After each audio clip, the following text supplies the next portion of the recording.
விளக்குகளை எல்லாம் அணைத்து விட்டு அந்த அறையிலே அம்பிகை போல அவளுக்கு உடையெல்லாம் போட்டு நகையெல்லாம் போட்டு விட்டார்கள்.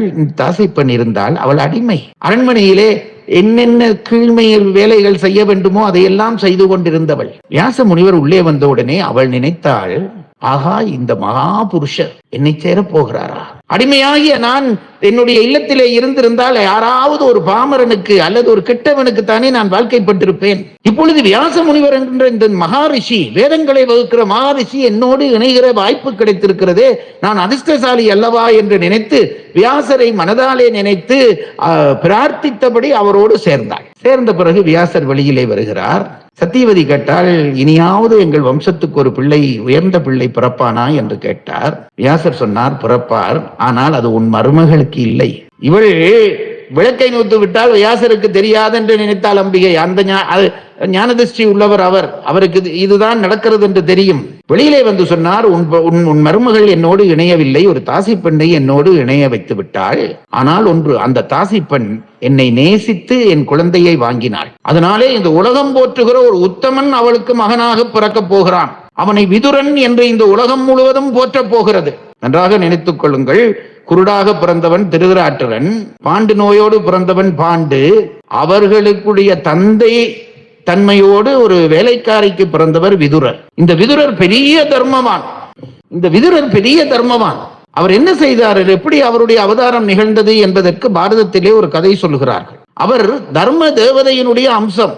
எப்படி தர்மன் என்று பிறந்த பிள்ளை இந்த தர்மனுக்கு பிறந்தாரோ, யமதர்மனுக்கு பிறந்தானோ, தர்மத்தினுடைய கடவுளுக்கு பிறந்தானோ, அப்படி இந்த பிள்ளையும் தர்மனுக்கு பிறந்தவர், விதுரனும் தர்மத்தினுடைய அம்சமாக வந்தவர். அது எப்படி என்று கேட்கிற பொழுது அந்த கதையை சொல்கிறார்கள் பாரதத்திலே. மாண்டவியர் என்று ஒரு முனிவர் இருந்தார், பெரிய ரிஷி. தன்னுடைய ஆசிரமத்திலே ஒரு நாள் தவம் செய்து கொண்டு அவர் இருக்கிறார், மாபெரும் ரிஷி. அவர் தவம் செய்து கொண்டிருக்கிற பொழுது அந்த நாட்டிலே ஒரு திருடர் கூட்டம், ஒரு கொள்ளை கூட்டம் ஒரு இடத்திலே போய் கொள்ளையடித்த பணங்களை கொண்டு ஓடி வந்தார்கள். இவர்கள் கொள்ளையடித்துக் கொண்டு ஓடுவதை அந்த அரச சேவகர்கள் பார்த்து விட்டார்கள், படை வீரர்கள் பார்த்து விட்டார்கள், துரத்தி கொண்டு வந்தார்கள். இந்த திருடன் அந்த பணத்தோடு ஓடுகிறான். இவர்கள் துரத்துகிறார்கள். எப்படியாவது இவர்களிடம் தப்ப வேண்டும் என்று நினைத்து ஓடி வந்தவன் பார்த்தான், ஒரு ஆசிரமம் இருந்தது. முனிவருடைய ஆசிரமத்துக்குள்ளே இந்த படை வீரர்கள் வரமாட்டார்கள் என்ற நம்பிக்கையோடு இந்த திருடன் அந்த பணத்தையும் கொண்டு அந்த முனிவருடைய ஆசிரமத்துக்குள்ளே நுழைந்தான். அங்கே மாண்டவியர் தவம் இருந்து கொண்டு இருக்கிறார். பார்த்தான், அவர் தவம் செய்து கொண்டு இருக்கிறார். ஆட்டம் அசைவை காணவில்லை. இதுதான் தன்னுடைய களவெடுத்த பொருளை பாதுகாக்க நல்ல இடம் என்று நினைத்து கொண்டு தான் களவெடுத்த அந்த நகை கும்பலை எடுத்துக்கொண்டு வந்து முனிவருக்கு பின்னாலே ஒளித்து வைத்து விட்டு இவன் வேற இடத்துக்கு ஓடி போய்விட்டான். இந்த படை வீரர்கள் அவர்கள் அறிவில்லாதவர்கள். இந்த கல்லனை துரத்தி கொண்டு வந்தார்கள். இந்த பக்கமாகத்தான் வந்தான் என்று பார்த்தார்கள். அந்த பக்கத்திலே முனிவருடைய ஆசிரமம் தவிர வேறு ஒன்றும் இல்லை. அப்போ இங்கேதான் அந்த திருடன் புகுந்திருப்பான் என்று நினைத்து கொண்டு இந்த படை வீரர்கள் எல்லாம் அந்த ஆசிரமத்துக்குள்ளே புகுந்தார்கள். முனிவர் தவம் இருக்கிறார். இந்த முனிவரை பார்த்து, இந்த பக்கம் ஒரு திருடன் வந்தானா என்று அந்த படை வீரர்களுடைய தலைவன் கேட்டான். முனிவருக்கு அது காதிலேயே விழவில்லை. அதுதானே தவம். காதிலேயே விழாமல் அந்த முனிவர் அப்படியே இருந்தார். இவன் திரும்ப திரும்ப கேட்டான். அப்பொழுதும் காதிலே விழவில்லை. இவனுக்கு கோபம் வந்தது. அப்போ இவன் தான் திருடனாக இருக்க வேண்டும் என்று நினைத்து சுற்றி பார்த்தான். அந்த முனிவருக்கு பின்னாலே அந்த நகை மூட்டை இருந்தது. ஒன்றும் அறியாத அந்த படை வீரர்கள் என்ன செய்தார்கள், இவன் தான், இந்த முனிவர் தான் திருடன் என்று நினைத்து அந்த மாண்டவியரை பிடித்துக் கொண்டு அரண்மனைக்கு வந்தார்கள். உள்ளே அரச சபையிலே இருந்தான். அந்த அரச சபையிலே போய், அரசரே, ஒரு கொள்ளை நடந்தது, அந்த கொள்ளைக்காரனை பிடித்து விட்டோம் என்றார்கள். இந்த அரசன் விசாரித்திருக்க வேண்டும். கொள்ளைக்காரனை கையும் களவுமாக பிடித்தீர்களா என்று கேட்டான். அந்த நகை மூட்டையோட பிடித்து விட்டோம் என்றார்கள். இவர், அது நிச்சயம்தானா என்றான். நிச்சயம்தான். அப்படியானால் அவனை கழுவேத்துங்கள் என்று இந்த அரசன் உத்தரவிட்டான். கழுவேத்துவது என்று அந்த காலத்திலே ஒரு தண்டனை இருந்தது, கழுவேத்துதல். அது என்னவென்றால், ஒரு இரும்பு கம்பியை, கடப்பாறை என்று சொல்லுகிறோமே, அதுபோல கூறாக ஆக்கி நட்டு வைத்திருப்பார்கள். கொடுமையான குற்றம் செய்தவர்கள் இனி அந்த குற்றத்தை அவர்கள் செய்யக்கூடாது, அவர்களை போல மற்றவர்களும் செய்ய முனையக்கூடாது என்பதற்காக இப்படியான கொடிய தண்டனைகள் வழங்கினார்கள். இந்த திருடன் அகப்பட்டான் என்று இந்த மாண்டவியரை கொண்டு வந்தார்களே, இவர்கள் அவர்தான் திருடன் என்று நினைத்து விட்டார்கள். முனிவர் பேசாமல் இருக்கிறார். கழுவேத்துங்கள் என்ற உடனே கொண்டு வந்தார்கள். அந்த கழுவேற்றுதல் என்றால் என்னவென்றால், அந்த கூராக இருக்கக்கூடிய இரும்பு கம்பியிலே ஒருவனை தூக்கி அப்படியே அழுத்தி விடுதல். கேட்கவே கூசுகிறது அல்லவா? அப்படித்தான் இந்த மாண்டவியரை கொண்டு வந்தார்கள். எல்லாருமாக சேர்ந்து அவரை தூக்கினார்கள். அந்த இரும்பு ஆணியிலே அவரை உட்கார வைத்து அப்படியே அழுத்தினார்கள். உச்சி வழியாக அந்த ஆணி வெளியிலே வந்து, அப்படி வந்தால் பெரும்பாலும் அந்த தண்டனை பெற்றவர்கள் இறந்து போய், ஒரு 2 மணித்தியாலங்களே இறந்து போய் விடுவார்கள். ஆனால் என்ன ஆச்சரியமோ தெரியவில்லை, இவர் முனிவர் தன்னுடைய ஞான திசையிலே இருந்தவர், ஞானத்திலே இருந்தவர், தியானத்திலே இருந்தவருடைய உயிர் ஒன்றும் அசைவுபடவில்லை. அந்த ஆணியிலேயே குத்தப்பட்டு இருக்கிறார். 1 மணித்தியாலம் ஆயிற்று, பல மணித்தியாலங்கள் ஆயிற்று, நாளாயிற்று, நாட்கள் ஆயிற்று, வாரங்கள் ஆயிற்று, முனிவர்களே எந்த அசைவும் இல்லை, அப்படியே உயிரோடு இருக்கிறார். பயந்து போனார்கள் சேவகர்கள். கழுவேற்றியும் ஒருவன் உயிர் விடாமல் இவ்வளவு நாள் இருக்கிறானே என்ற உடனே பயந்து போய் ஓடி போனார்கள் அரசனிடம். அரசரே, இப்படி ஒரு தவறு நடந்து விட்டது, என்னவென்று தெரியவில்லை, கழுவேற்றியவன் இன்னும் உயிரோடு இருக்கிறான், நாட்கள் பல கடந்து விட்டன. அரசன் பதறினான். அப்படியா என்று ஓடி வந்தான். வந்து பார்த்தால் ஆணியிலே மாண்டவியரை குத்தி வைத்திருக்கிறார் முனிவர். இந்த அரசன் நினைத்தான், ஐயோ, என் வாழ்க்கை இன்றோடு போயிற்று, சேவர்கள் தான் செய்தாலும் தலைவனாகிய நான் தானே இதற்கு பொறுப்பேற்க வேண்டும் என்று மாண்டவியரை வந்து வணங்கினான். சுவாமி, தெரியாமல் இந்த பிழை நடந்து விட்டது, நான் அறியாமல் செய்து விட்டேன், என்னை மன்னிக்க வேண்டும் என்று அவர் காலிலே விழுந்து அழுதான். மாண்டவியர் கண் விழித்தார். அரசனை பார்த்தார். மகனே, எனக்கு உன்னோடு ஒரு கோபமும் இல்லை, நீ அப்புறம் போ. உன்னோடு எனக்கு ஒரு கோபமும் இல்லை, அப்புறம் போ. தர்ம தேவதை என்று ஒரு தேவதை இருக்கிறது அல்லவா, அந்த தேவதை எனக்கு முன்னாலே வரட்டும் என்றார். தர்ம தேவதை வந்து நின்றார். தர்ம தேவதையை பார்த்த மாண்டவியர் கேட்டார், நான் பிறந்த நாள் தொடக்கம் தவம் செய்து கொண்டிருக்கிறேன், தியானத்திலே இருக்கிறேன், யோகத்திலே இருக்கிறேன், இறைவனை வழிபட்டுக் கொண்டிருக்கிறேன், அதை தவிர நான் வேறு எந்த காரியமும் செய்ததில்லை. அப்படிப்பட்ட என்னை இந்த கழுவேற்றும்படியான ஒரு பாவத்துக்கு ஆளாக்கினாயே, ஏன் ஆளாக்கினாய், நீ எனக்கு சொல்ல வேண்டும் என்றார். தர்மதேவதையை பார்த்து கேட்கிறார், குற்றம் செய்தவர்களை நீ இப்படி கழுவேற்றி இருந்தால் பரவாயில்லை, குற்றமே செய்யாத என்னை இந்த கழுவிலே ஏற்றி இப்படி துன்புற வைத்திருக்கிறாயே, ஏன் செய்தாய், நான் செய்த குற்றம் என்ன, நீ சொல்லியே ஆக வேண்டும், இல்லாவிட்டால் உன்னை சபிப்பேன் என்றார். தர்மதேவதை நடுங்கி போய்விட்டது, பணிந்தது, முனிவரை பணிந்தது. சுவாமி, நான் தர்மத்தின்படிதான் நடப்பேன், தர்மம் இல்லாமல் நான் நடக்கப் போவதில்லை. உங்களுக்கு இந்த தண்டனையை தந்ததிலே ஒரு தர்ம நியாயம் இருக்கிறது. என்ன தர்ம நியாயம் இருக்கிறது? நான் என்ன தவறு செய்தேன்? நான் தானே ஒரு பிழையும் செய்யவில்லையே, என் அறிவுக்கு தெரிந்து நான் ஒரு பிழையும் செய்யவில்லையே, என்னை போய் ஏன் இந்த கடுவிலே ஏற்றினாய்? அரசனை விடு, நீ ஏன் ஏற்றினாய், அதுக்கு பதில் சொல் என்றார். தர்ம தேவதை சொன்னது, சுவாமி, நீங்கள் ஒரு குற்றமும் செய்யவில்லை என்று சொல்கிறீர்கள், ஆனால் நீங்கள் குற்றம் செய்திருக்கிறீர்கள். என்ன குற்றம் செய்திருக்கிறேன் சொல் என்றார் இந்த மாண்டவியர். நீங்கள் சின்ன பிள்ளைகளாக இருக்கிற பொழுது அயல் வீட்டு பிள்ளைகளை எல்லாம் சேர்த்து விளையாட நந்தவனத்துக்கு போவீர்கள். அப்படி நந்தவனத்துக்கு போகிற பொழுது தர்மதேவதை சொல்கிறது, அப்படி நந்தவனத்துக்கு போவீர்கள். நந்தவனத்துக்கு போகிற பொழுது அங்கே தும்பிகள் அந்த பூக்களிலே பறந்து விளையாடும். தும்பிகள் தெரியுமில்லவா உங்களுக்கு? தும்பிகள் பறந்து பறந்து தெரியும். நீங்களும் அந்த சின்ன பிள்ளைகள் உங்களுடைய நண்பர்களுமாக சேர்ந்து அந்த தும்பியை அப்படியே பிடித்து விடுவீர்கள். 2 செட்டையை சேர்த்து பிடிப்பது. இப்பவும் பிள்ளைகள் அப்படி பிடிக்கிறார். இந்த தும்பியை அப்படியே செட்டையை பிடித்துக் கொண்டு என்ன செய்வீர்கள் என்றால், ஒரு ஊசியிலே நூலை கட்டி அந்த தும்பியினுடைய பின்பக்கமாக அந்த ஊசியை குத்தி அந்த ஊசியை பறக்க விட்டு பட்டம் விடுகிறோம் என்று நீங்கள் விளையாடி இருக்கிறீர்கள். நான் சொல்லுகிறது புரிகிறதா? தும்பியினுடைய பின்பக்கமாக ஊசியை குத்தி ஊசியிலே நூல் கட்டி தும்பி பறக்க பறக்க நான் பட்டம் விடுகிறோம் என்று அந்த நூலை பிடித்து இழுத்து விளையாடி இருக்கிறீர்கள். அந்த பாவத்துக்காகத்தான் இன்றைக்கு உங்களை கழுவேற்றி இருக்கிறேன் என்றால் தர்மதேவதை. மாண்டவியர் சில நேரம் சிந்தித்தார். தர்மதேவதையை பார்த்து சொன்னார், நீ பிழை செய்து விட்டாய். இந்த காரியத்தை நான் செய்கிற பொழுது எனக்கு என்ன வயது என்று கேட்டார். என்ன வயதிலே இந்த காரியத்தை செய்தேன், அதை சொல். உங்களுக்கு 6-7 வயது இருக்கும், அந்த வயதிலே தான் இதை செய்தீர்கள். இப்பொழுது மாண்டவியர் தர்மதேவதையை கோபத்தோடு பார்த்தார். நீ தவறு செய்து விட்டாய். மாண்டவியர் தர்மதேவதைக்கு சொல்கிறார், நீ தவறு செய்து விட்டாய். 6-7 வயதில் இந்த பாவத்தை நான் செய்தேன் என்று சொல்கிறாயே, செய்திருப்பேன், எனக்கு தெரியவில்லை, என் அறிவுக்கெட்டு தெரியவில்லை. ஆனால் தர்மம் முழுவதும் தெரிந்த தர்மதேவதை ஆகிய உனக்கு ஒரு செய்தி தெரியாதா? ஒரு பிள்ளை 13 வயது வரை செய்கிற பிழைகளுக்கு அவர்களுடைய தாய் தந்தையர்களே பொறுப்பேற்க வேண்டும். கொஞ்சம் பேருக்கு பயம் பெற ஆரம்பிச்சு விட்டது. உண்மையிலேயே சொல்கிறேன் பாருங்கள், அதுதான் சத்தியம். இப்ப டீனேஜ் என்று சொல்கிறார்களே, புத்தி வேலை செய்ய தொடங்குகிற வரைக்கும் பிள்ளையினுடைய குற்றங்கள் எல்லாவற்றுக்கும் பெற்றோர்கள் தான் பொறுப்பேற்க வேண்டும். புத்தி வளர்ந்த பிறகு பிள்ளைகளுடைய குற்றங்களுக்கு அவர்களே பொறுப்பாவார்கள்.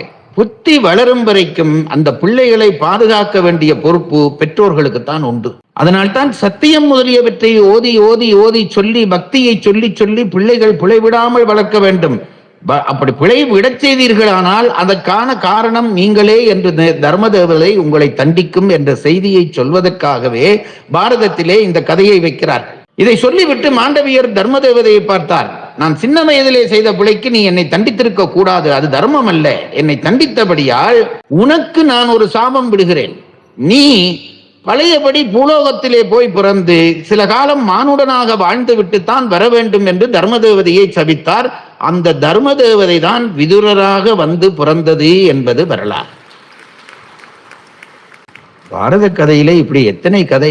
3 பிள்ளைகள் வந்து விட்டார்கள், விதுரன், திருதராட்டிரன், பாண்டு. திருதராட்டனுக்கு கண்ணில்லை என்றபடியால் இளவரசு பட்டம் கட்ட முடியவில்லை. பாண்டுவுக்கு இளவரசு பட்டம் கட்டினார்கள். இவர்களுக்கு திருமணம் செய்து வைக்க வேண்டும். இந்த திருதராட்டிரனுக்கு காந்தாரி என்கின்ற காந்தார தேசத்து பெண்ணை திருமணம் பேசி அனுப்பினார் பீஷ்மர். காந்தாரியை திருமணம் பேசி அனுப்பினார். ஒரு குருடனுக்கு யாராவது பெண் கொடுப்பார்களா? பெற்ற தந்தை உடன்படுவானா? ஆனால் கேட்டு அனுப்புகிறவன் பீஷ்மன். அந்த காலத்திலே அவர்கள்தான் பலசாலிகளாக உலகத்திலே இருந்தார்கள். பீஷ்மர் பெண் கேட்டு அனுப்புகிறார். ஆனாலும் கூட அந்த காந்தார தேசத்து அரசனுக்கு ஒரு குருடனுக்கு தன் மகளை கொடுக்க உடன்பாடாகவில்லை. நான் என் மகளை தரமாட்டேன் என்று விட்டான். இந்த செய்தி அந்தப்புறத்திலே இருந்த காந்தாரியின் காதுக்கு வந்தது. பீஷ்மர் தன்னுடைய தம்பியின் பிள்ளைகளுக்கு உன்னை பெண் கேட்டு அனுப்பி இருக்கிறார், திருதராட்டிரன் என்கின்ற கண்ணில்லாத பிள்ளைக்கு பெண் கேட்டு அனுப்பி இருக்கிறார், ஆனால் உன் தந்தை கொடுக்க மாட்டேன் என்று சொல்லிவிட்டார் என்று சொன்னார்கள். பதறினாள் காந்தாரி. இந்த செய்தியை தந்தை மறுத்து விட்டாரானால் பீஷ்மர் நாளைக்கு இந்த நாட்டுக்கு படையெடுத்து வருவாரே, இந்த நாடே அழிந்து போகுமே என்று நினைத்தார். ஒரு தலைவனுடைய மகள் எப்படி இருக்க வேண்டும் என்பதற்கு இது ஒரு சான்று. நான் எப்பொழுதும் சொல்கிறேன் பாருங்கள், அரச வம்சத்திலே சேர்ந்தவர்கள் அல்லது தலைவராக இருக்கிறவர்களுடைய குடும்பங்கள் கூட தலைவர்களுக்குரிய சலுகைகளை அனுபவிக்கத்தான் செய்கின்றன. ஒரு கோயிலே கும்பாபிஷேகம், எண்ணெய் காப்பு வைப்பதற்கு 2 கிலோமீட்டர் தூரத்துக்கு ஆட்கள் நிற்கிறார்கள். ஒரு தலைவர் வந்து இறங்குகிறார் குடும்பத்தோடு. உடனே அவரை கூட்டிக் கொண்டு போய் இவ்வளவு பேருக்கு முன்னாலே எண்ணெய் காப்பு செய்ய விடுகிறார்களா இல்லையா? நாங்கள் அனுபவத்திலே என்ன பார்க்கிறோம்? விடுகிறார்கள். இப்போ என்ன ஒரு தர்க்கம் வைக்கிறார்கள் என்றால், அவர் தலைவர், அது அவர் பிரச்சனை, நாங்கள் குடும்பத்தவர்கள் அவருக்குரிய தர்மம் எல்லாம் நாங்கள் கடைபிடிக்க தேவையில்லை என்று சொல்கிறார்கள். ஆனால் அந்த தலைவர் அனுபவிக்கிற சலுகைகள் எல்லாம் இவர்களும் அனுபவிக்கிறார்கள் தானே. ஆகவே அந்த தலைவனுடைய குடும்பத்துக்கும் சமுதாயத்தை காக்க வேண்டிய பொறுப்பு உண்டு. இன்றைக்கு அதை மறுக்கிறார்கள். காந்தாரி நினைத்தால், அப்பா மறுத்து விட்டாரே என்னை பெண்ணாக மனைவியாக அவனுக்கு கொடுக்க, அவன் படையெடுத்து வந்தால் என் நாடு சிறந்து விடுமே என்று ஓடி வந்தாள். தந்தையை கூப்பிட்டாள், அப்பா ஒரு நிமிடம் பொறுங்கள். காந்தார தேசத்தை சக்கரவர்த்தி திரும்பி பார்த்தான். மகளே, என்ன, ஏன் இன்னைக்கு இந்த நேரம் நீ இங்கு வந்தாய்? அப்பா, அந்த திருதராட்டிரரை, கண்ணில்லாத திருதராட்டிரரை நான் கல்யாணம் செய்ய சம்மதிக்கிறேன். என்னை தயவு செய்து அவருக்கு கட்டி கொடுத்து விடுங்க. திருதராட்டிரன் கண்ணில்லாதவனை தவிர பெரும் பலசாலி. மகாபாரதத்திலே அவன் பெரிய பலசாலி. மகாபாரதம் எல்லாம் முடிந்து துரியோதனாதியர்களை பாண்டவர்கள் எல்லாம் அழித்து விடுகிறார்கள். இதெல்லாம் பின்னாலே வருகிற சின்ன சின்ன கதைகள். எல்லா பிள்ளைகளும் 101 பேரும் இறந்து போய் விடுகிறார்கள். இந்த செய்தி கேட்டு திருதராட்டிரனும் காந்தாரியும் கவலைப்பட்டு போய் நிற்கிறார்கள். 100 பிள்ளைகள் பெற்று இழப்பது என்றால் சும்மா விளையாட்டா? அந்த வேதனையோடு இருக்கிறான் திருதராட்டிரன். ஆனால் தன் பிள்ளைகள் மேல்தான் பிழை என்பதும் அவனுக்கு தெரியும். இந்த நேரத்திலே பாண்டவர்கள் தங்கள் பெரியப்பாவாகிய திருதராட்டிரரை பார்க்க வேண்டும் என்று வந்தார்கள். திருதராட்டிரன் கண்ணில்லாதவன் இருக்கிறான். கிருஷ்ண பரமாத்மாவும் இந்த 5 பேரை கூட்டிக் கொண்டு வந்தார். திருதராட்டிரனே, உன் பிள்ளைகளாகிய இந்த பஞ்சபாண்டவர்களும் உன்னை வணங்க வந்திருக்கிறார்கள், அவர்களை ஆசீர்வதிப்பாயாக என்று சொன்னார். திருதராட்டிரன் நெஞ்சிலே கோபம். ஆனாலும் முதல் பிள்ளையை அனுப்பி தர்மன் வந்திருக்கிறான் என்ற உடனே அவனை அணைத்துக் கொண்டார். அடுத்ததாக அர்ச்சுனனை அனுப்பி அர்ச்சுனன் வந்திருக்கிறான் என்ற உடனே அவனை அணைத்துக் கொண்டார். அடுத்ததாக பீமனை அனுப்ப வேண்டிய நேரம், பீமன் வந்திருக்கிறான் என்று சொல்லிவிட்டு கிருஷ்ண பரமாத்மா பீமனை நகர்த்தி விட்டு ஒரு இரும்பு பொம்மையை அவனுக்கு பக்கத்திலே வைத்தார். ஒரு இரும்பு பொம்மையை. ஏனென்றால் அவருக்கு என்ன நடக்க போகிறது என்று தெரியும். பீமனுடைய தொடையை பிளந்து அவனை கொன்றவன் இந்த பீமன். இந்த அர்ச்சுன துரியோதனனுடைய தொடையை பிளந்து அவனை கொன்றவன் இந்த பீமன். இந்த வேதனை அந்த தந்தையினுடைய மனதிலே இருந்தது. பீமன் வந்திருக்கிறான் என்று சொல்லி அந்த இரும்பு பாவையை வைத்த உடனே பீமன் தான் என்று நினைத்து அந்த திருதராட்டர் அந்த பொம்மையை இறுக அணைத்தானாம். இரும்பு பொம்மை சுக்கு நூறாக போய்விட்டது என்றார்கள். அவ்வளவு பலசாலி. குருடனை தவிர அவன் சாதாரணமானவன் அல்ல. நான் அவரை திருமணம் செய்கிறேன் என்று காந்தாரி சொன்னால் திருமணம் நிச்சயிக்கப்பட்டது. திருமணத்தன்று காந்தாரி ஒரு அபூர்வமான வேலையை செய்தாள். என்ன செய்தால், என் கணவனுக்கு கண்ணில்லை, அவர் பார்க்காத ஒன்றையும் இனி நான் பார்க்க கூடாது என்று நினைத்தாள். ஒரு கருப்பு துணியை கொண்டு வாருங்கள் என்றாள். என் கண்ணுக்குள்ளே ஒளி கூட இனி போகக்கூடாது என்று நினைத்து கண்ணை இறுக கட்டி கொண்டாள். கடைசி வரை அந்த கட்டை அவள் அவிழ்க்கவில்லை. இப்படியும் நாங்கள் ராமாயணத்திலே கற்புக்கரசிகளை பார்க்கிறோம், பல இலக்கியங்களிலே பார்க்கிறோம். இப்படி ஒருத்தியை பார்த்திருக்கோம். கணவன் பார்க்காத ஒன்றை நான் பார்க்க கூடாது. அவள் என்ன நினைக்கிறாள்? அழகான ஒரு காட்சி, ஒரு மான் ஓடுகிறது. சுவாமி, ஒரு அழகான மான் ஓடுகிறது என்று சொன்னால் அவன் கண்ணில்லாதவன், அவனை அது பார்க்க முடியாமல் அவன் வருந்துவான். நான் பார்த்தால் தானே அவன் வருந்த வேண்டும். ஆகவே நானும் பார்க்காவிட்டால் நான் சொல்ல மாட்டேன், அவன் வருந்த மாட்டேன் என்று கண்ணை உருக கட்டி கொண்டான். உயர்ந்த கற்புக்கரசி. அவளும் கடைசியிலே இந்த பாண்டவர்களை கண் இடையிலே தெரிந்த ஒரு நுனியாலே பார்க்க அவன் பாதம் கருகி போயிற்று என்று எழுதினான். இப்பொழுது திருதராட்டனுக்கு கல்யாணம் முடிந்து விட்டது. அடுத்தது பாண்டுவுக்கு கல்யாணம். குந்தி போஜனுடைய மகளாகிய குந்தியை திருமணம் செய்தார்கள். மாத்ரி என்று இன்னொரு பெண்ணையும் திருமணம் செய்து வைத்தார்கள். 2 திருமணம் நடைபெற்றது. குலவிருத்திக்காக அந்த காலத்திலே பல திருமணம் ஏற்றுக்கொள்ளப்பட்டிருந்தது. ஆகவே மாத்ரியையும் குந்தியையும் அந்த பாண்டுவுக்கு திருமணம் செய்து வைத்தார்கள். விதுரன் கடைசி வரை திருமணம் செய்யவில்லை என்றுதான் பெரும்பாலும் பாரத கதைகள் சொல்கின்றன. அது பற்றி சரியான செய்தி இல்லை. இப்பொழுது இவர்கள் மகிழ்ச்சியாக இருக்கிறார்கள். திருதராட்டன் தன் மனைவி காந்தாரியோடு வாழ்கிறான். பாண்டு தன்னுடைய மனைவியர்களாகிய குந்தியோடும், அவள் குந்திபோஜனுடைய மகள், எடுத்து வளர்க்கப்பட்ட மகள், குந்திபோஜனுடைய மகள் எடுத்து வளர்க்கப்பட்டவள், தன்னுடைய நண்பனிடமிருந்து அந்த குழந்தையை வாங்கி இருந்தான், இந்த குந்தியை. இந்த 2 பெண்களையும் திருமணம் செய்து எல்லோரும் சந்தோஷமாக வாழ்கிறார்கள். நீண்ட நாட்களாக குழந்தைகள் இல்லை. குழந்தைகள் இல்லாமல் போயிற்று. இந்த நாட்களிலே ஒரு நாள் பாண்டு வேட்டைக்கு போனான். வேட்டைக்கு போகிற இடத்திலே, வேட்டைக்கும் தர்மம் வைத்திருந்தார்கள் தமிழர்கள். வேட்டைக்கு போன இடத்திலே ஒரு ஆண்மானும் பெண்மானும் இணைந்து விளையாடி கொண்டிருந்தன. அப்படி ஆணும் பெண்ணுமாக இணைகிற மிருகங்களை வேட்டையாடக்கூடாது என்பது வேட்டை தர்மம். கற்பமான விலங்குகளை வேட்டையாடக்கூடாது, இணைகிற மிருகங்களை வேட்டையாடக்கூடாது என்றெல்லாம் வேட்டைக்கும் தர்மம் வைத்திருந்தார்கள். வேட்டையாடிய உற்சாகத்திலே இந்த தர்மத்தை நினையாமல் பாண்டு அம்பை எடுத்து போட்டான். ஒரு ஆண்மானிலே தைத்தது. அவர் ஒரு முனிவராக விழுந்தார். தர்மத்தை பார்க்காமல் என்னை நீ கொன்று விட்டாய். ஆகவே நீ உன்னுடைய மனைவியரோடு இனிமேல் இணைந்தால் நீ உன்னுடைய தலை சுக்குநூறாக வெடித்து விடும் போ என்று சாபம் கொடு. இப்போ பழையபடி பாண்டுவினுடைய நிலைமை, 2 மனைவியர்கள் இருக்கிறார்கள், அவர்களை தீண்ட முடியாத நிலைமை.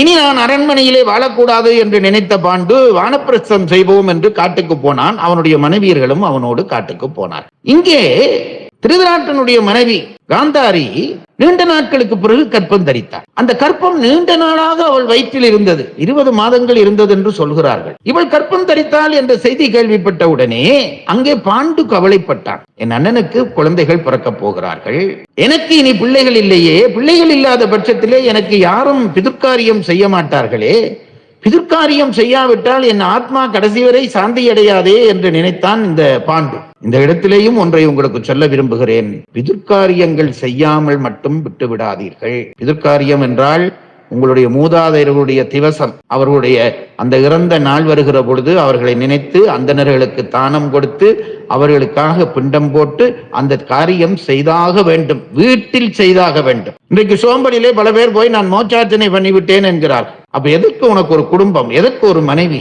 தென்புலத்தார் தெய்வம் விழுந்து ஒக்கள் தான் என்று ஐம்புலத்தார் ஓம்பல் தலை என்றார் திருவள்ளுவர். ஆகவே பிதுர்காரியத்தை கட்டாயம் செய்ய வேண்டும். பிதுர்காரியம் செய்ய தவறினால் பிதுர்களுடைய சாபத்துக்கு ஆளாக நேரிடும். பிதுர் என்றால் யார் என்று பல பேருக்கு தெரிவதில்லை. பிதுர் தெய்வங்கள் என்று ஒரு தெய்வ பகுதி இருக்கிறது. பிதுர்கள் என்று நம் மூதாதையர்களுக்கும் பெயர். நம் மூதாதையர் நோக்கி நாம் செய்கிற தர்மங்களை பிதுர் தெய்வங்கள் தாம் வாங்கி பிறகு அந்த பிதுர்களுக்கு சேர்ப்பிக்கும். இதுதான் முறைமை. பிதுர்காரியத்தை கட்டாயம் செய்யுங்கள். இல்லாவிட்டால் நம்ம குடும்பத்திலே 1000 குரங்குக்கு சமமான பிள்ளைகள் பிறப்பார். பிதுர்காரியம் செய்யாமல் மட்டும் விட்டு விடாதீர்கள். இது என்னுடைய வேண்டுகோள். நம் சந்ததி சிறக்க அது கட்டாயம் செய்தாக வேண்டும். இப்போ பிதுர்காரியம் செய்ய எனக்கு பிள்ளைகள் இல்லையே, நான் இப்படி போய்விடப் போகிறேனே என்று பாண்டு கவலைப்பட்டான். எனக்கு பிள்ளைகள் பெற்றுத்தர யாரும் முன்வர மாட்டார்களா என்று ஒரு நாள் குந்தியிடம் இருந்து கவலையோடு சொன்னான். அப்பொழுது குந்தி அவனுக்கு ஒரு செய்தியை சொன்னான். அவருடைய வாழ்க்கையிலே ஒரு துயரம் நடந்தது. குந்தியினுடைய வாழ்க்கையிலே குந்திபோஜனுடைய அரண்மனைக்கு ஒரு முறை துர்வாச முனிவர் வந்தார். நான் ஒரு தவம் செய்ய போகிறேன், எனக்கு துணை செய்ய ஒரு ஆரியாவது ஒருவரை கொடு என்றான். தன் மகளாகிய குந்தியையே அவருக்கு சேவகம் செய்ய அனுப்பி வைத்தான். சேவகம் செய்து கொண்டிருந்த காலத்திலே அவள் உத்தமமான சேவகம் செய்தாள். அதனால் மகிழ்ந்து போனவராகிய இந்த துர்வாச முனிவர் இந்த குந்தியை பார்த்து, நான் உனக்கு ஒரு மந்திர உச்சாடனம் சொல்லித்தரப் போகிறேன், உனக்கு ஒரு மந்திரம் சொல்ல போகிறேன், அந்த மந்திரத்தை நன்றாக கேட்டுக்கொள். அவள் சின்ன பிள்ளை, அப்பதான் அவளுக்கு 13-14 வயது. சுவாமி, இந்த மந்திரம் எனக்கு என்ன செய்யும் என்று கேட்டாள் குந்தி. இந்த மந்திரத்தை நீ நினைத்து, எந்த தேவர்களை நினைத்து இந்த மந்திரத்தை சொன்னாலும் அந்த தேவன் உனக்கு ஒரு புத்திரனை கொடுப்பான் இது குந்திக்கு விளையாட்டாக இருந்தது. இந்த மந்திரத்தை எனக்கேன் தருகிறார் என்று அவள் நினைத்தாள். அந்த முனிவர் இவளுடைய பிற்கால வாழ்க்கையை நினைத்துக் கொண்டு இந்த வரத்தை கொடுத்திருந்தார். முனிவர் போன பிறகு இந்த குந்திக்கு எல்லாருக்கும் ஒரு விளையாட்டு தானே, ஒரு பொருளை தந்து இந்த பொருள் இன்னது நடக்கும் என்றால் நாம ஒரு டெஸ்ட் பண்ணி பார்க்க யோசிப்போம் அல்லவா. குந்தி இந்த மந்திரத்தை சோதிக்க நினைத்தாள். ஒரு மாலை பொழுது சூரியன் அப்படி மறைந்து கொண்டிருக்கிறது, அழகாக சூரியன் தெரிகிறான். இவள் நினைத்தாள், இந்த முனிவர் சொல்லிவிட்டு போனாரே கூப்பிட்ட தேவர் வருவார் என்று, இந்த மந்திரத்தை சொல்லி சூரியனை கூப்பிடுவோமா என்று நினைத்து கூப்பிட்டாள். அடுத்த நிமிடமே சூரியன் தேவனாக இவள் முன்னே நின்றான். என்னை அழைத்தாய் அல்லவா, உனக்கு ஒரு புத்திரனை தர வந்திருக்கிறேன். இவள் நடுங்கி போனாள். ஐயோ, நான் விளையாட்டாக இந்த மந்திரத்தை சொல்லிவிட்டேன், என்னை விட்டு விடுங்கள் என்றாள். முடியாது, அந்த மந்திரத்தை சொன்னால் உனக்கு ஒரு புதல்வனை தர வேண்டியது என்னுடைய கடமை என்று சூரியன் அவளுக்கு ஒரு புத்திரனை உற்பத்தி கொடுத்தான். உடனேயே அந்த பிள்ளை உண்டானது. அவள் கன்னித்தன்மை பெற்றாள். கவச குண்டங்களோடு அந்த பிள்ளை பிறந்தது. இந்த பிள்ளை பிறந்தது தெரிந்தால் அரசன் என்னுடைய தந்தை தன்னை தண்டிப்பானே என நினைத்து அந்த பிள்ளையை தன் ஒரு பெட்டியை எடுத்து தன்னுடைய ஒரு சேலையை அதற்குள்ளே மடித்து வைத்து அந்த பிள்ளையை போட்டு ஆற்றிலே விட்டு விட்டார். அந்த ஆற்றிலே விட்ட பிள்ளையை ஒரு தேரோட்டியும் அவனுடைய மனைவி ராதை என்கிறவளும் எடுத்து வளர்த்தார்கள். இது அவள் வாழ்க்கையிலே நடந்தது.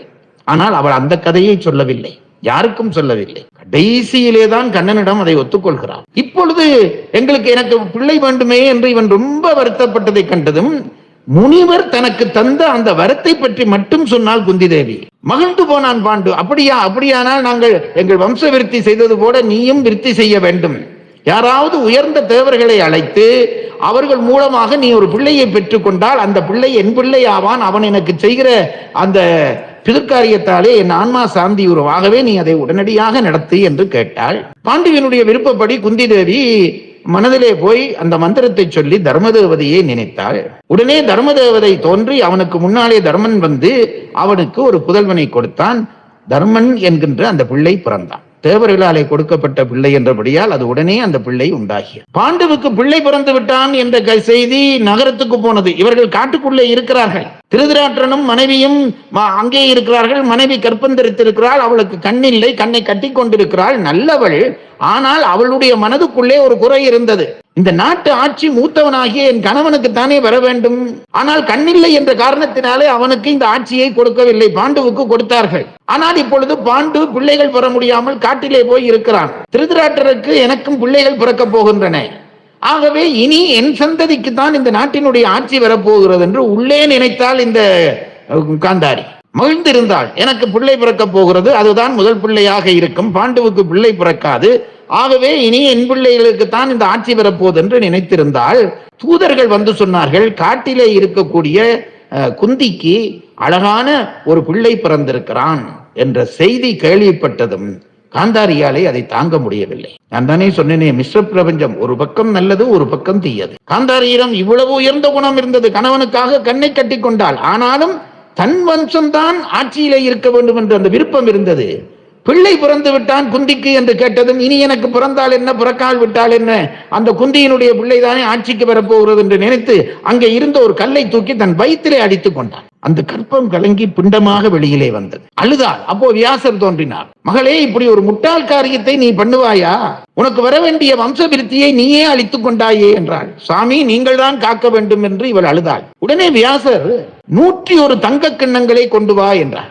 101 தங்க கிண்ணங்களும் வந்ததும் அந்த அவளுடைய கற்பம் கரைந்து வளர்ந்ததாகிய அந்த இரத்தத்தையும் பிண்டங்களையும் கூறு போட்டு 101 கிண்ணத்திலேயும் நிரப்பினார். நிரப்பிவிட்டு சொன்னார், கவலைப்படாதே காந்தாரி, நீ கவலைப்படாதே, இதை பூஜித்து வா. இந்த 101 கிண்ணத்தையும் பூஜித்து வா. இதிலே இருந்து உனக்கு 101 பிள்ளைகள் பிறப்பார்கள். நான் உனக்கு வரம் தருகிறேன் என்று மறைந்து விட்டார். மனம் தேறிய காந்தாரி அந்த 101 கிண்ணத்தையும் வைத்து பூஜிக்கிறாள். இது இந்த பக்கம் நடக்கிறது. அந்த பக்கம் தர்மன் பிறந்து விட்டான். இப்பொழுது பாண்டுவுக்கு திருப்தி இல்லை. எப்பொழுதும் நான் சொல்லுகிறேன், ஒரு மரம் தோப்பாகாது, தனி மரம் தோப்பாகாது. இன்றைக்கு பல பெற்றோர்கள் பிள்ளைகள் பெறுவதை குறைத்துக் கொண்டே வருகிறார். ஒரு காலத்திலே நாம் இருவர் நமக்கு இருவர் என்றார்கள். இப்ப நாம் இருவர் நமக்கு ஒருவர் என்கிறார்கள். நான் விளையாட்டாக சொல்வது, இனி போக போக நாமே ஒருவருக்கு ஒருவர் என்று சொல்லி முடித்து விடுவார்கள். ஒரு பிள்ளை என்பது எப்பொழுதும் அது அதற்கு தான் பெரியவர்கள் சொன்னார்கள், தனிமரம் தோப்பாகாது. இப்போ இந்த பாண்டு சொன்னான், ஒரு மகனை பெற்றிருக்கிறதுனாலே நான் மகிழ்ச்சி கொள்ள முடியுமா குந்தி? இன்னொரு பிள்ளையை நீ பெற்றுக்கொள்ள வேண்டும் என்றான். அவளும் அதற்கு உடன்பட்டு வாயுதேவனை நினைத்து ஒரு புத்திரனை கேட்டாள். வாயுதேவன் இந்த புத்திரனை கொடுக்கிறான். அவன் தான் வீமன். அதான் அவ்வளவு பலசாலியாக இருந்தான். அந்த வீமன் பிறக்கிறதுக்கு முதல் நாள் காந்தாரி பாதுகாத்து வைத்திருந்த அந்த பாத்திரங்களிலே முதல் பாத்திரத்திலிருந்து ஒரு பிள்ளை தோன்றியது. முதல் பாத்திரத்திலே பீமன் அடுத்த நாள் பிறக்கிறான். முதல் நாள் அந்த பாத்திரத்திலே இருந்து ஒரு பிள்ளை தோன்றியது. அவசகுணங்கள் நிகழ்ந்தன. நாய்கள் ஊளையிட்டன, நரிகள் ஓலமிட்டன, அண்டங்காகைகள் பறந்து பறந்து கதறின. என்னமோ தீமை நடக்க போகிறது என்பது மட்டும் எல்லோருக்கும் தெரிந்தது. இந்த பிள்ளை பிறந்த உடனே அபசகுனம் நிகழ்கிறது. சகுனம் பார்க்கிற முறைமையே நாங்கள் இப்பொழுது கிண்டல் பண்ணி விட்டு விட்டோம். சகுனம் பார்ப்பதற்கென்றே ஒரு நூல் வைத்திருக்கிறார்கள் நம்முடைய தமிழிலே. அந்த நூல் எல்லாம் அழிந்து கொண்டிருக்கிறது. சகுன பல நிர்ணயம் என்ற அந்த நூலுக்கு பெயர். இன்ன சகுனம் நடந்தால் இன்ன விஷயம் நடக்கும். இதெல்லாம் ஒரு சமூக விஞ்ஞானம். அதை நாங்கள் போட்டு தவறிவிட்டோம். இப்போ இந்த சத்தம் எல்லாம் கேட்ட உடனே ஏதோ ஒரு தீமை நடக்க போகிறது என்று எல்லாருமாக சேர்ந்து பெரியவரை கேட்டார்கள். அவர் சொன்னார், அந்தணர்கள் சொன்னார்கள், இந்த மகனாலே இந்த உலகத்திற்கு பெருந்தீங்கு விளைய போகிறது. அதுதான் இந்த அவசகுணங்கள் நிகழ்கின்றன என்று சொன்னார்கள். இங்கே துரியோதனன் பிறந்தான். அடுத்த நாள் பீமன் பிறந்தான். இன்னும் பிள்ளைகள் வேண்டும் என்று பாண்டு விரும்ப அதற்கு பிறகு இந்திரனை சேர்ந்து அர்ச்சுனனை பெற்றால் குந்தி தேவி. இப்பொழுது இங்கே 3 பிள்ளை, அங்கேயும் ஒவ்வொரு கிண்ணத்திலே இருந்து ஒவ்வொரு பிள்ளைகளாக பிறக்க தொடங்கினார்கள். தர்மனுக்கும் பீமனுக்கும் பிறகாக வந்த பிள்ளைகள் அந்த பிள்ளைகள் 101 தோன்றினார்கள். அதிலே ஒரே ஒரு பெண் பிள்ளை துச்சலை என்று அவளுக்கு பெயர். மற்ற 100 பிள்ளைகள், அதிலே கடைசி பிள்ளைக்கு விகர்ணன் என்று பெயர். அவன்தான் தர்மவான். பாஞ்சாலிக்கு துயிலுகிற பொழுது இது பிழை என்று எழும்பி சொன்னவன் அந்த விகர்ணன். 101 பிள்ளைகள் தோன்றினார்கள். அப்பொழுதும் அங்கே 3 பிள்ளைகள் பிறந்து விட்டார்கள். தர்மன் பிறந்து விட்டான், பீமன் பிறந்து விட்டான், அதுக்கு பிறகு அர்ச்சுனன் பிறந்து விட்டான். மீண்டும் சொன்னான் பாண்டு, எங்களுக்கு இன்னும் குழந்தைகள் வேண்டும் என்றான். அப்பொழுது குந்தி தேவி சொன்னாள், சுவாமி, நான் 3 பிள்ளைகளை பெற்றெடுத்து விட்டேன். என்னுடைய மாற்றாளாகிய மாத்திரிக்கு இன்னும் 1 பிள்ளைகளும் இல்லை. அவளும் குழந்தைகளை பெற்றெடுக்க வேண்டும். நான் எனக்கு தெரிந்த மந்திரத்தை அவளுக்கு சொல்லுகிறேன். அவளும் குழந்தைகளை பெற்றுக் கொள்ளட்டும் என்று கேட்டாள். எவ்வளவு பெருந்தன்மை இருந்திருக்கிறது பாருங்கள். பாண்டு உடன்பட்டான். அந்த மந்திரத்தை சொல்லிக் கொடுத்தால் அந்த மந்திரத்தினாலே அஸ்வினி தேவர்கள் என்று சொல்லப்படுகிற இரட்டை தேவர்களை கூப்பிட்டு குழந்தைகள் வேண்டும் என்று கேட்டால் மாத்திரி. நகுல சகாதேவர்கள் பிறந்தார்கள். இங்கே பாண்டவர்களுக்கு பாண்டுவுக்கு 5 பிள்ளைகள். தர்மன், அதற்கடுத்தது பீமன், அர்ச்சுனன், நகுலன், சகாதேவன் 5 பிள்ளைகள் பிறந்தார்கள். அங்கே 101 பிறந்தார்கள். காட்டுக்குள்ளே இவர்கள் அரண்மனையிலே அவர்கள். ஒரு நாள் வசந்த காலம் பிறந்தது. அந்த வசந்த காலத்திலே இந்த ஒரு நாள் பாண்டுவும் மாத்திரியும் ஒரு வனத்துக்கு நடுவிலே தனியே இருந்தார்கள். அந்த வசந்த காலம் தந்த தூண்டுதலினாலே இவன் உணர்ச்சி வயப்பட்டான். தன் சாபத்தை மறந்து தன்னுடைய மனைவியாகிய மாத்திரியை சேர நினைத்தான். உடனே அவன் தலைவெடித்து இறந்து போனான். தன்னால் தான் தன் கணவன் இறந்தான் என்று அவனை எரியூட்டுகிற பொழுது மாத்திரியும் அந்த நெருப்பிலே விழுந்து செத்து போனாள். 5 பிள்ளைகளோடு குந்தி தனியே இருக்கிறாள். இதை அறிந்தார் பீஷ்மர். அந்த பிள்ளைகளை இனி அங்கே காட்டுக்குள்ளே விட முடியாது, தந்தை இல்லை என்று ஆட்களை அனுப்பி குந்தியையும் பிள்ளைகளையும் உள்ளே கூட்டிக் கொண்டு வந்தார். இங்கே 101, அங்கே 5. எல்லோரும் அரண்மனையிலே வந்து ஒன்று சேர்ந்தார்கள். காவியம் எழுதுகிறவர்கள் எழுதுகிறார்கள், இந்த 5 பிள்ளைகள் வருகிற பொழுது துரியோதனன் ஆதியோர்கள் எல்லாம் அந்த பிள்ளைகளை கட்டிப்பிடித்து தங்கள் சகோதரர்கள் என்று வரவேற்றார்களாம். பகை பின்னாலே விதைக்கப்பட்டதே தவிர ஆரம்பத்திலேயே அந்த பகை இல்லை. எல்லாரும் சேர்ந்து வருகிறார்கள். அந்த சேர்ந்து வாழத் தொடங்குகிறார்கள். அப்படி வாழத் தொடங்குகிற பொழுது அவர்கள் வாழ்க்கையிலே பீமன் பலசாலியாக இருந்தபடியால் அந்த 160 அந்த பலத்தின் காரணமாக அவன் இடையிடையே அவர்களை துன்புறுத்தினான். பகை வளரத் தொடங்கியது. அந்த பகையிலே இருந்துதான் பாரத கதை பிறந்தது. இந்த 5 101 பிறந்த இந்த செய்தியோடு பாரத கதையை இந்த ஆண்டு நான் நிறுத்துகிறேன். நான் தான் சொல்ல வேண்டும் என்று எந்த தேவையும் இல்லை. இந்த பாரத கதையை தொடர்ந்து பெரியவர்களிடம் கேளுங்கள். நம் இனம் உய்யட்டும் என்று கூறி உங்கள் ஆதரவுக்கு நன்றி கூறி விடைபெறுகிறேன்.